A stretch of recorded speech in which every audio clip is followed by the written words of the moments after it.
Hi, I'm Evelyn. I'm Alexis. I'm Katie. And I'm Anna. We are the Marmalade Mermaids. This week, our flag named Hope, Season 2, Episode 5. The Curse of Seafaring Life. Thank you, Evelyn. I'm excited that our episode is on hope today. And in the South, we have a meat and three when you go to eat barbecue. And the three is supposed to be vegetables, but it can even be macaroni and cheese counted as a vegetable, which is pretty cool. So I'm going to do hope in three. One way that I have felt a lot of hope in my life is connection to community and friends and family.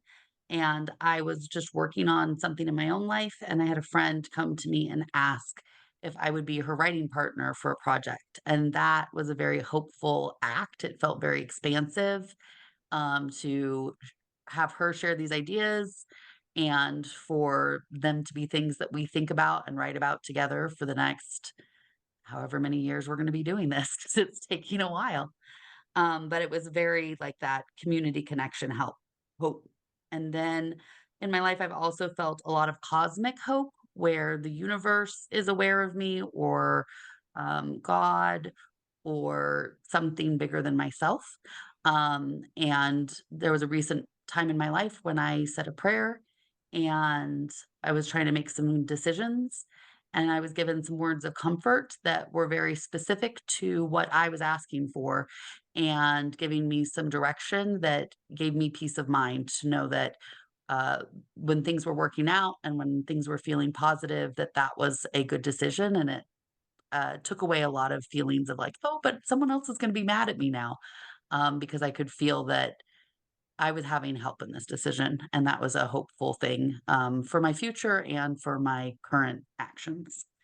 And then my last way of feeling hope is difficult to pinpoint because it's something I experienced through art, poetry a lot of times, and painting and sculpture.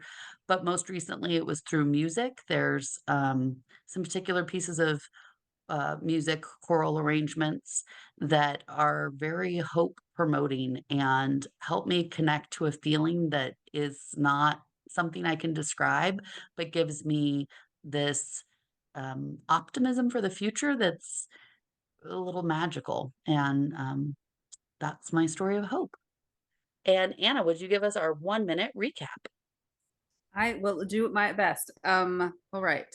So let's see. Ed is wearing a sack and a cat bell, and he's apologizing to the crew and asking to kind of rejoin the ship, but he's actually not saying the words "I'm sorry," which Lucius is very upset about. And Steve asks Izzy to teach him the basics about how to be a pirate. They come upon a cursed ship, and there's a priest, and the priest says everything here is cursed. Jim hears that and runs away, but then Steed finds this really lovely, that he says, velvet suit, and he wants it, and then he takes it back on the ship. And the rest of the crew finds out that the suit is cursed. They all believe it's cursed. They want Steve to get rid of the suit. He doesn't want to. Let's see. Lucius is mad at Ed still and wants an apology. Ed says that Lucius can push him off the ship. Lucius does and expects to feel better, but doesn't. Ed and Fang go fishing, and Fang tells Ed that he never really appreciated all the things that he did as a pirate captain. Fine. Oh, sorry. Is that the end of time? Yeah. You did well. Yeah, you did well. You got a lot of the key points. I think I got most things. Maybe. I feel like I almost got halfway through the episode, but whatever. Did you have etymology today? I looked up that hope. The root of it is about the expectation. Approaching it with, you know, that it's going to happen. Like there's going to be fulfillment, and you're trusting with confidence in the future. And I think that has changed a lot in how sometimes people refer to hope now as the wish that something may happen. The etymology is without a doubt, it is going to happen. So I thought that was interesting place to think about hope. Right. And I was thinking, I like that because when I was trying to think of the opposite of hope, I thought it's more like a dread. It's like both of them, I am confident the future is going to happen. And with hope, I think it's going to be positive. And with dread, I think it's going to be negative. And then through some thinking and discussion, I thought that hope is moving in a forward direction, like you're moving forward and you're trying to go in a positive direction. So I saw a lot of little things in the episode that were emblematic of something hopeful. Like anytime, even the titles, because I love to pay attention to how Our Flag Means Death is written in each episode. And this one is written in blood, and like they're cleaning off the blood. And this idea of like there was a lot of cleaning in this episode, there's a lot of fixing things, tidying up things. I thought those were really hopeful actions. If you don't have hope for a positive future, you're not going to tidy up, right? Training, Izzy spending time getting better. Very different than the Izzy we saw previously, where he's in despair in his room by himself. Now he's trying to move forward with his new life. I saw a lot of, and it feels like there's some like problem solving. We're going to try some things. And with Lucius, I feel like he's trying some things to go forward in a positive direction. And, maybe pushing him off the ship doesn't really help, but it's an effort. He's trying. He has hope to feel better. And yeah, Ed wants to make amends. He's not sure how. He's hoping for this better future. I'll leave it there and see what you ladies think. I kind of wanted to, jump on that with what you said, Alexis, mostly because, so one of the things that I looked into is like the phrase like beacon of hope and everything. And I chose Izzy as a person of like a beacon of hope because so one of the things that I read, the definitions of like what people think of the phrase beacon of hope, it's just someone who inspires, guides, and brings hope to others.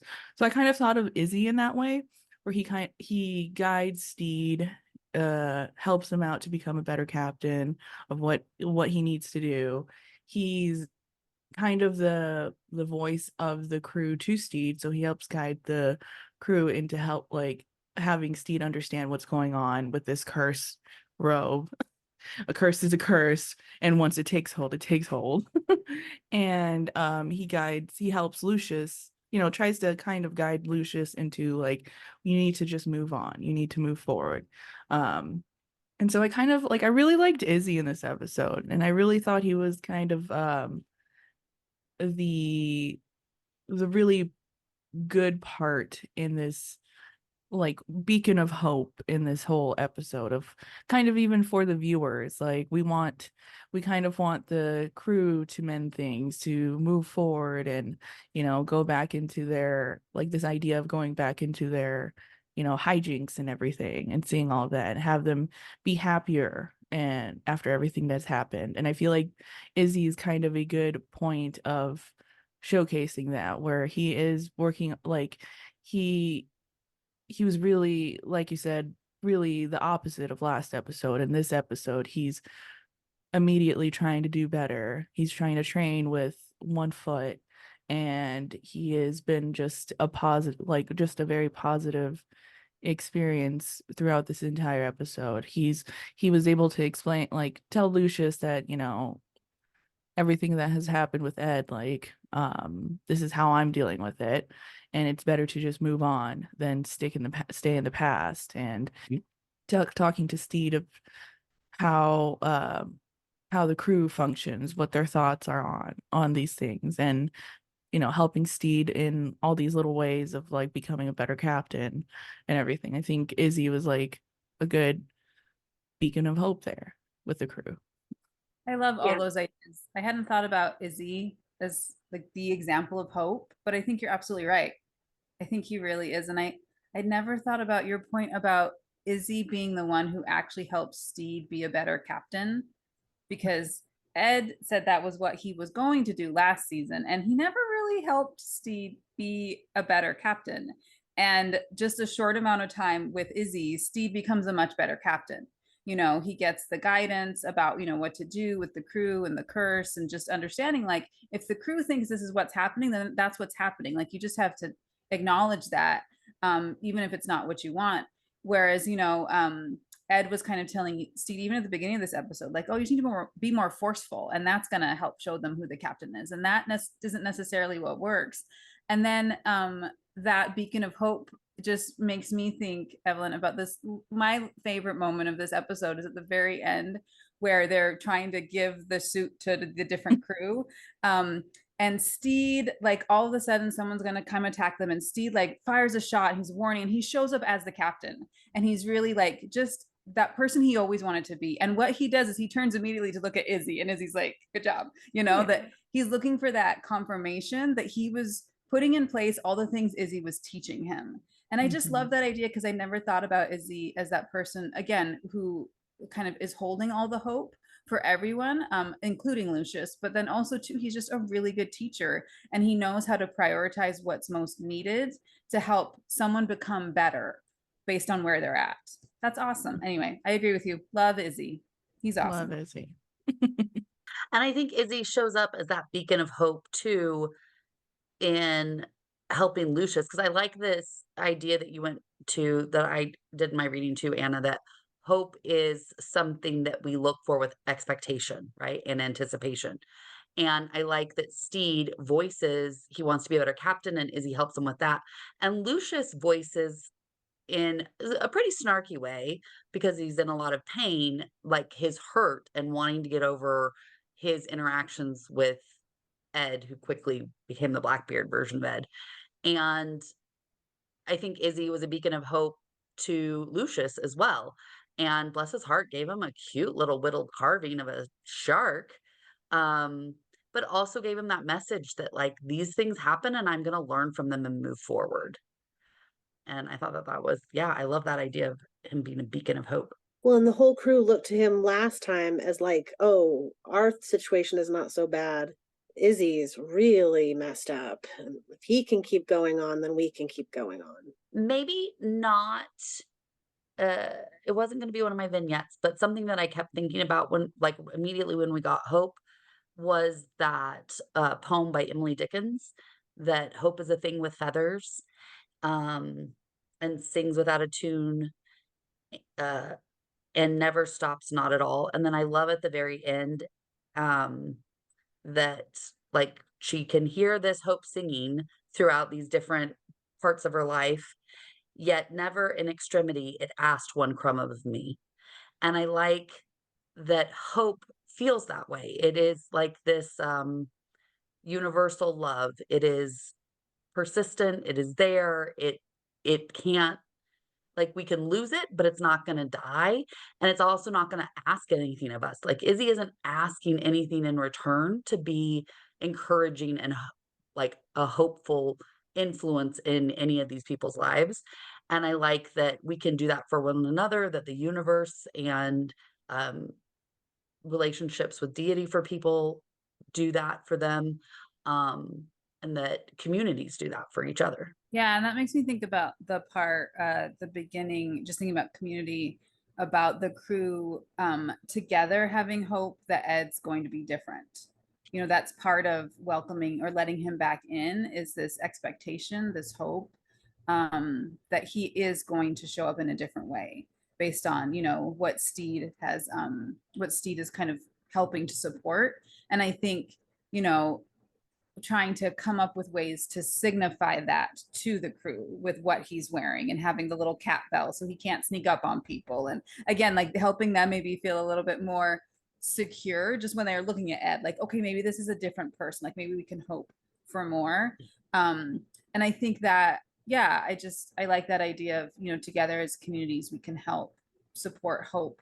And I think Ed also has hope that he can be different, or that he is going to be different, because he's having these interactions with, like, Lucius is like, okay, I'll let you push me off the ship. And then having a conversation with Fang of, like, because Fang asks, like, how's it going? And he's like, pretty good, I think. Like, I think it's going pretty well, not because he still doesn't necessarily understand what the crew has gone through, but I think he's definitely hoping that he can have connection to them, because he wants to be part of their crew.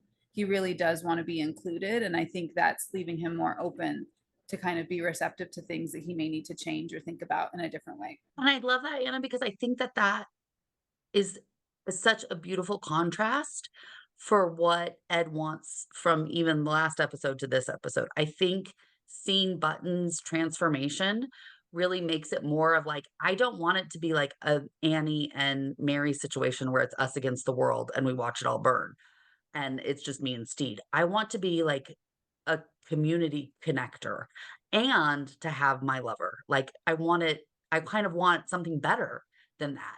And I think that that's really Button's legacy, like in his transformation.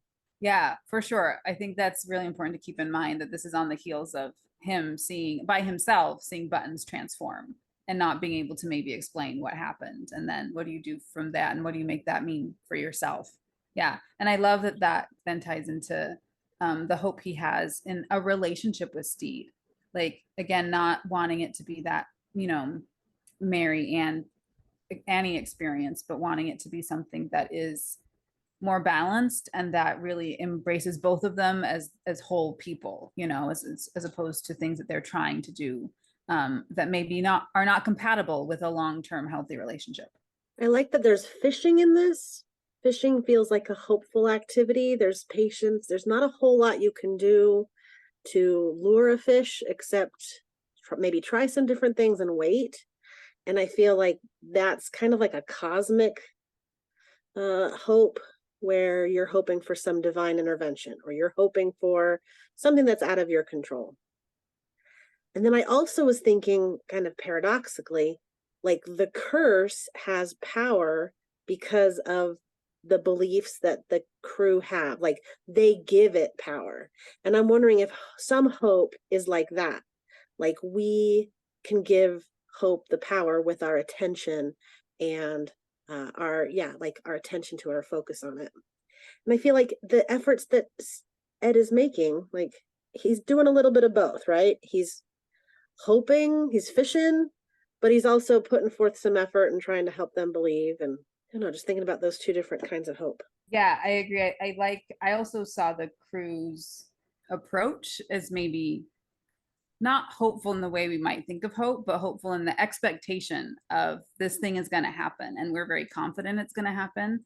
And so it does feel weird applying hope to a curse, but that is kind of they have the same energy behind them, I guess. I do agree with. And that made me think of then Frenchie and Roach thanking the fairies of, you know, this hope that we thank them and then they'll keep, you know, helping the bread rise. And we got to make sure we thank the fairies. And so again, like having that same energy behind whatever it is you're doing. And then that made me think also too of Lucius at the end where he proposes to Black Pete of this hope of, again, the fulfillment of I want to have this new future with you, you know, and I have that expectation that's going to be the best thing for both of us. We noted like marriage and romantic partnerships feel very hopeful, right? It's like there are financial things where you partner yourself with somebody, but even that doesn't impact every aspect of your life like a romantic partnership does, where you're monogamous and like just going for it together. And their choices very much impact you. So it's a very hopeful act. Um, you know, when people start a partnership and families, of two or more. And yeah, it's very, it makes sense that we come together as a group to support that too, because we're like, we're all rooting for y'all. Yeah, there's some actions. It feels like there might be some actions that people can take to influence the success of something. Like I think of Archie and Jim and all one day wearing their garlic. Like they feel like that is an action that's going to protect me. And I feel like naming your child, like having a name that keeps going in your family. It's like the next generation. It's like I'm going to do this thing to hope for the future. I'm always curious when it is like a scene with two. I know it's purposeful, like, but Fang had to be the one that had that conversation with Ed, or Izzy had to be the one that had the conversation with Lucius. It's like there's something in that quality of character that they're going to teach them that lesson better than any other crewmate. Yeah, they have this pressure cooker of a 30-minute episode, and they do have these very purposeful conversations and purposeful scenes so that not just moves the plot forward, but I think also deepens and complexifies each character. Because complexify is a word. I think I just made that up. It is now. I had a few I'm going to say questions. something very predictable. When I was looking for hope, it's a huge leap to what I saw, but I saw communication as being an incredibly hopeful act. When you say what you want, when you claim your space, when you share your hardship with others, when you share your optimism and hope with others, when you share your skills and talent with others, when you seek to build community, I think that that is very hopeful. And before looking at the episode this way, I didn't see communication as, I saw it as like a tool and an indicator of healthy relationships, but I didn't see it as an indicator of hope. And it just kept coming back to me over and over in different aspects of the episode, that communication is a really hopeful act. And sometimes it's courageous, right? It can be difficult to be the one that stands up and communicates, but you do that with that expectation. Like I'm going to expect that because I'm courageous, it's going to be better in the future. Yeah, that I don't have a fully formed thought, but that makes me think of Lucius and pushing Ed off the ship and thinking like that's it, like that's the thing, and then realizing that wasn't it. And so again, maybe sometimes having this false hope in what it is that's going to actually bring you closure or healing or, you know, help you move forward.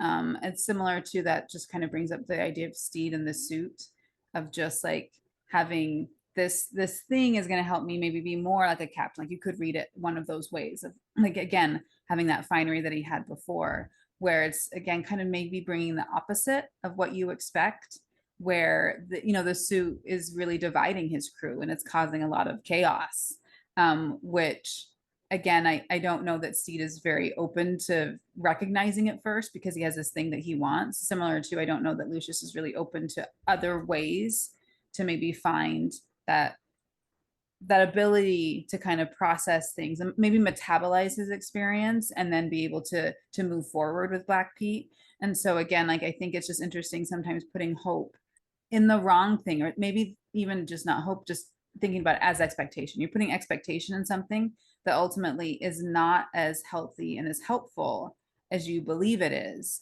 but you still keep holding on to it a little bit longer than you should. I know I've done that in my life where I'm like, no, it's going to work. And it's like, no, it's not. Like you need to kind of be able to let go to then be able to move on and find that thing that will work.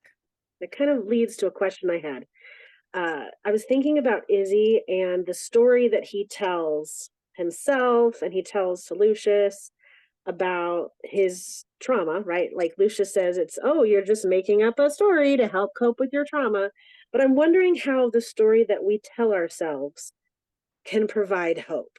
There's something about him changing that story that made it so he could go on and be like, oh, it kind of puts the onus of the hurt on himself also. It's like, oh, I was so foolish. I put my leg in the water and a shark bit it. Like it was just a stupid thing I did.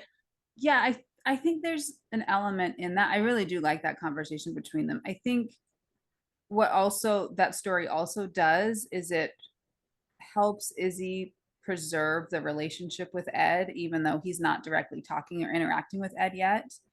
That it's not this person that I care so deeply about shot my leg off. It's, oh, this shark came and bit it off. And again, you could say Ed is also the shark, you know, so it's not letting Ed off the hook in any real way. But again, I do really believe a lot in, just as a personal thing, just the stories that we tell ourselves about our experiences. And it can be good to have a story that's going to make you more cautious, or that really acknowledges your pain or the hurt or whatever it was you felt. And I think there is also a place for stories that are maybe more optimistic and that are looking for opportunities within hard situations to grow into that next version of yourself, who's going to kind of be able to integrate what you learned from this experience. And not to say like, oh, that just means be Pollyanna about it, or, you know, just kind of say everything happens for a reason, but like really thinking about how can you hold all those pieces at the same time and still create that narrative and that story you tell yourself about your experience. And I think like in this really condensed way, that's what Izzy is sharing with Lucius, which I just think is really beautiful and really interesting, and really obviously connects to Lucius really quickly because he gets what Izzy's telling him. And I think that gives me I that gives me hope too, and like a new perspective and way to look at it, because I have people in my life who are very internal processors about their feelings and their emotions, and they just are not, it's not natural to discuss things that they're processing inside. And Izzy seems more of that style. Later on, he has a conversation with Ed, but he's had a lot of time to work on it and process it, where he's able to say, like, I fed the darkness in you. I needed that. And so it is kind of like if Ed was a shark, like I would dangling my feet over the edge and I, served me right and I learned a lesson. But he's able to share that lesson and give a glimpse of that internal process to Lucius in a way that's very healing. And I think like this is fictional, right? But I think it was very healing to fans too, because if you look on like places that sell things, that little shark comes up over and over and it's like moving on, not moving on is worse. And it's just like, don't dwell in, like, I think when you see Lucius interact with Pete, when I am in that space where I'm isolated, where I'm feeling alone, where I'm feeling a victim, where something is just happening to me and I'm pushing others away, that is the opposite of a hopeful feeling to me. And I think Izzy's trying to give him that message, like making yourself isolated and dwelling in your yuck is worse than whatever other way you can pick yourself up and keep moving on in a positive way, not in a, I like what you said a lot, Anna. I'm saying it poorly, but like not in a denial way, but in a way that lets you heal partially until you can heal more, with that hope that you can heal more later. Yeah, no, I love that. And that makes me think of something I hadn't thought about before, was how Black Pete addresses the fact that Lucius is not really including Black Pete's experience in this narrative of all the bad things that happened to Lucius, because bad things happened to Lucius. But then Black Pete is kind of saying like, but that you're not leaving any room for maybe what I experienced when I thought you were dead, or the fact that you actually are alive and we have this opportunity to be together again. And so I really like what you're saying about that isolation, or that really narrowing in, and kind of getting just kind of like stuck in the track of that only there's only one way to tell this story, there's only one way to kind of support this narrative. There may be good reasons for that, but it's also shutting off other potential narratives that you can weave into that experience. Yeah. And I do think that's important because, none of us really truly live in isolation. Even if we feel isolated, it's always isolated in the context of, oh, I'm not being included with this person or that person. And so, yeah, maybe, thinking about how you can be mindful of the other relationships and other connections that you have that maybe are some way even tangentially connected to the narratives that you have about yourself. Yeah, super important. Well, just thinking about that conversation where Black Pete invites Lucius to shift his attention, when I was thinking about those two ideas of like they give power to the curse through their actions and their attention, but Lucius or Black Pete invites him like, well, you can change your attention and notice this part of it too. And that, yeah, it might just be not so much hope, but we just choose that instead. Like we choose hope instead of despair, or we choose this instead of that. I feel like people are naturally, like, hope is alive, but it can be killed. But people are generally have this idea that they're inclined to hope more than not, than to kill their hope. I guess I that's all. liked that idea of you saying like people are generally inclined to be like wired for hope, and you can have it snuffed at times, but there's that persistence there of hope coming back. And that was part 1 of Our Flag Means Hope. Listen to part 2 for our sacred reading text and character blessings.